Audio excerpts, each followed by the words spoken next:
Okay, so the one of the programming assignment in the quiz 4 is to implement a simple calculator using the stack data structure that we learned in this week. Okay, so the basic idea for the simple calculator is you have operand and operator. So you can calculate simple plus minus multiplication, division in the order it was received. But actually, there is some precedence here. And the first number we assume is always, if there's no sign, then it's positive. Okay, so make sure it's consistent. So the idea is you use a stack to push the character one by one. And whenever you saw a digit, like for example 12, saw 1, you append this to a operand, right? And if it's 2, then you still concatenate to them until you either encounter a operand operator plus minus multiplication division, then you know when you stop, right? And by the time you saw this operator, the previous buffer per se is filled with a number, and then you can do some operation here. So I use a single stack. Now some students use 2 stacks. That's perfect fine, and I think it's also a great way to do that. So for this version, I use a Python list as a stack. And the none variable is basically 0. So initially there's no numbers in my. So I use this. Instead of using the stack, I used this variable to represent my to track my operand. And this first sign is always positive. So this enumerate, I don't know how many of you are familiar with this. This is very useful function where you have a collection, right? For example, string, you can actually separate them into a list of strings, and it give you both the index I and the character by character on the string. So it will give you a tuple per iteration. So the reason I use I is I need this I to count for the length, right? So, and I also need the character. So this is a common practice to do. If you want just the character, you can just see in S. You don't need to enumerate. Enumerate give you both the index and character. So it's very useful. Anyway, so isDigit is a function to check if the character that you read in the buffer is a digit or not. If it is, this is technique to append the digits to your number. It's an integer. So I use 10 times the num. Basically, I move this current number to the left. This is a base 10 number, right? So times 10 plus, this is the trick similar to what we did in the first week, right? So we convert this character into an ASCII number, and I subtract the ASCII number, whatever it is, to a character 0, which I get a offset of that number. So this is basically to convert that character into an integer, right? And so if it's 0, then it's integer 0. But there you can have some other way to convert it. Basically, you can just convert that to. So basically, this is basically a function int c, right? You can use int c. Just convert that character into. So I have a habit of using the Python interactive shell to verify your assumption. So if I say, hey, is integer like 2, and give you number 2, right? And if I use ORD of 2, and minus ORD of whatever 0, right? The 0 is the baseline, and you get 2. So this is the same as int c. So I'm going to just use int c to avoid some confusion, right? You can just do this int c, and I don't need this. All right. So and this, is that clear? So for example, you already have a 1. So if the number is 1 to begin with, right? And now you have a character 2 coming in, you want to make it 12. And then it's just equal to number times 10. So 1 becomes 10 plus that 2, right? So number become 12. Is that clear? So now if I have a 3 coming in, number equal to number times 10 again, plus 3. And then number become 1, 2, 3. Is that clear? So basically you're just getting the numbers in. Now, until you met a character is not a digit and is not a space, this or is basically you are at the last character. So there is nothing behind the last character. Then you know it's done. Your number is complete. You get the complete number. Okay. And then if the sign, so now there is a branching, right? If it's plus, you can just append that number into the stack. If it's minus, you append, this is a small trick, right? Negative number into stack. So I always use addition. So addition of subtraction in computers is basically add a negative number. It's basically exactly what the computer is doing behind the scene. And if it's multiplication, that's a little bit tricky, right? So all I want to do, so something multiply something, right? So I take the previous number. So I assume there's a previous number.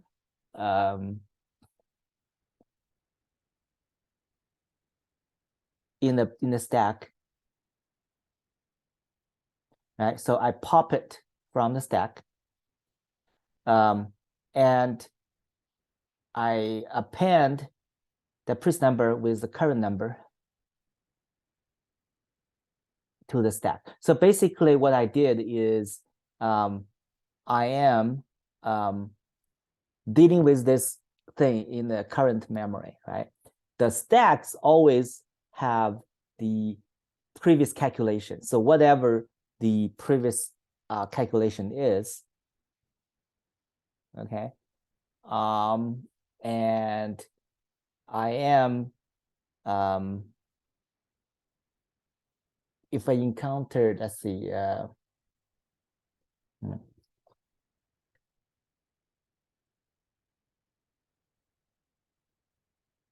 so there is a precedence here, right? So 2 minus 3, I'm putting it to, let's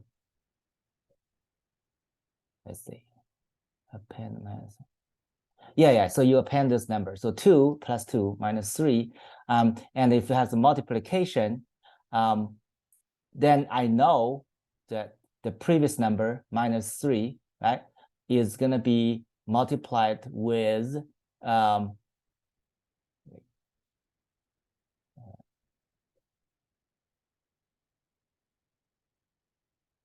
multiplication.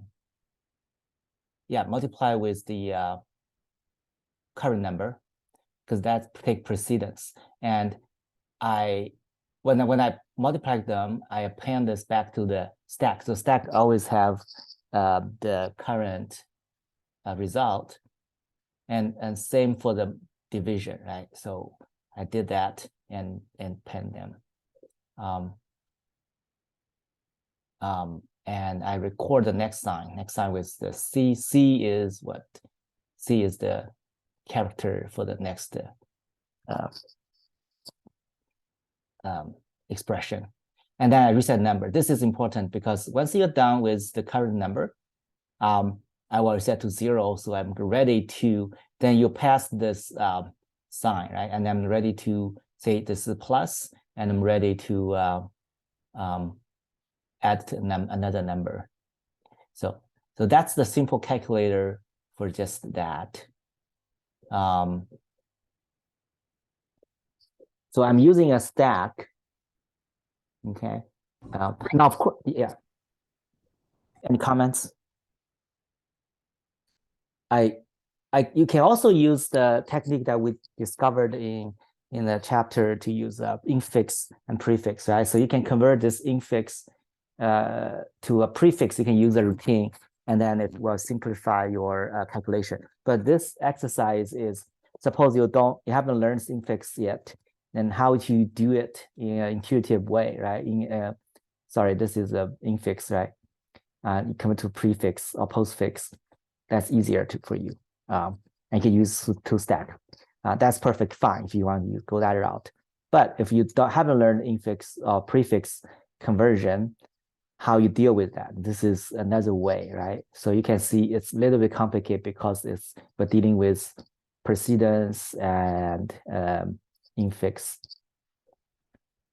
So yeah, every time you have a sign, you want to deal with that. Positive is right.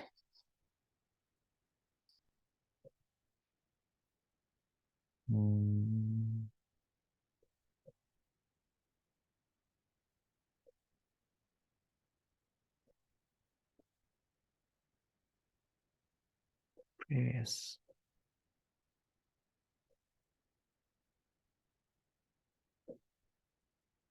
And did I ask you to do the one with brackets, like precedence? So this one is a little bit tricky, right? Because there's some kind of recursion, and you haven't learned the recursion until next week, this week, right? Is this week? Yeah, the week 5. So what this is based on your previous simple calculator. I can treat this as some problem that you are resolved. Now, if I put the entire thing into parentheses, so what you do is I can do normal calculation just like we did before, but we can call this calculate one version with everything inside the brackets. So this thing you already done. So all you need to do is whenever you encounter a parenthesis, what do I do, right?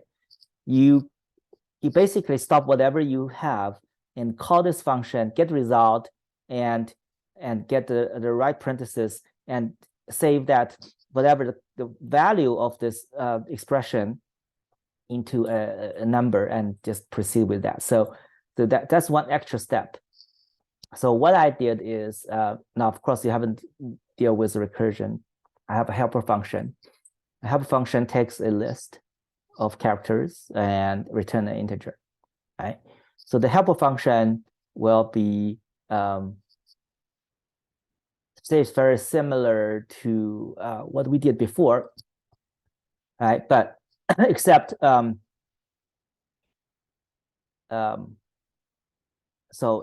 I'm just using a slightly different way. Instead of a string, I convert to a list.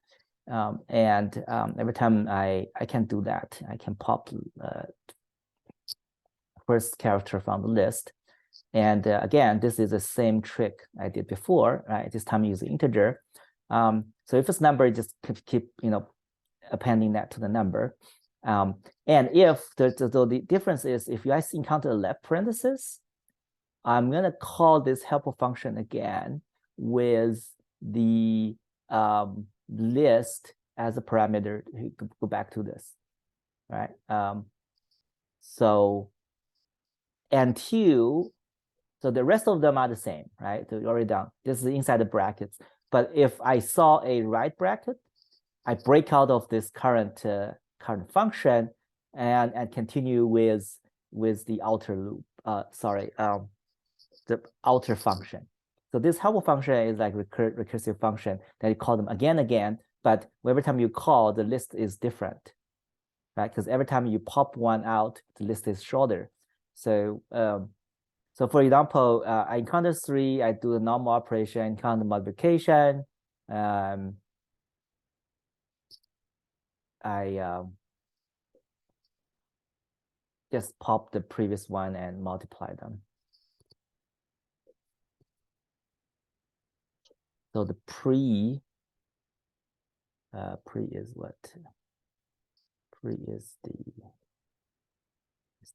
pop.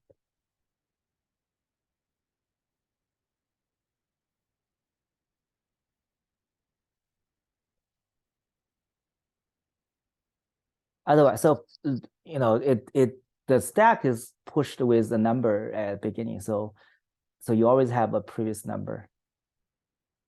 Okay. Yeah. Anyway, and then once you're done, you just return from this brackets and then do that again. So basically recursion is involved. This is a little bit trickier. I don't expect you to come up with this solution on your own. You may have to Google around or just read the recursion part. But again, this is just something you want to be aware. This is how the calculator seemingly simple, but when you're involved with those brackets and precedence, it may become more complicated than you thought. So yeah, that's the whole gist of this. All right, so that's pretty much for the quizzes. Any other comments, questions?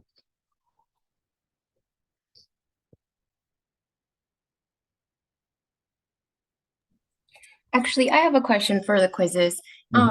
So I know it was due last Sunday, right? So say now, for this example, can we like work it out again and then enter it again, or sorry, resubmit it, a quiz, or is Yes, it? you can submit those. Yes, you can do that. But you have to let me know if it's already graded. If it's not, then submit submit the new solution you want. Now for the late submission, you may get now if now you have to weigh in between well, actually, I will give you some opportunity to make up for your quizzes and homeworks. I know you guys will have some cases where you have some personal issues, you cannot finish that on time. So yeah, that's okay. Just don't do that often. Yes, you can always. I would say if you get it wrong or you're not satisfied with the answer, you can always revise it because in the real workforce, you always revise your code, right? Make it better. Yeah. That's okay. But yeah, generally speaking, if it's too late, it will get some penalties on late submission, like 10% off. But yeah, and the reason why the reason why I ask is because one of the previous quizzes, I just, so it was due, I turned it in or whatever, and then I just went back the following week just to check, just to review the material.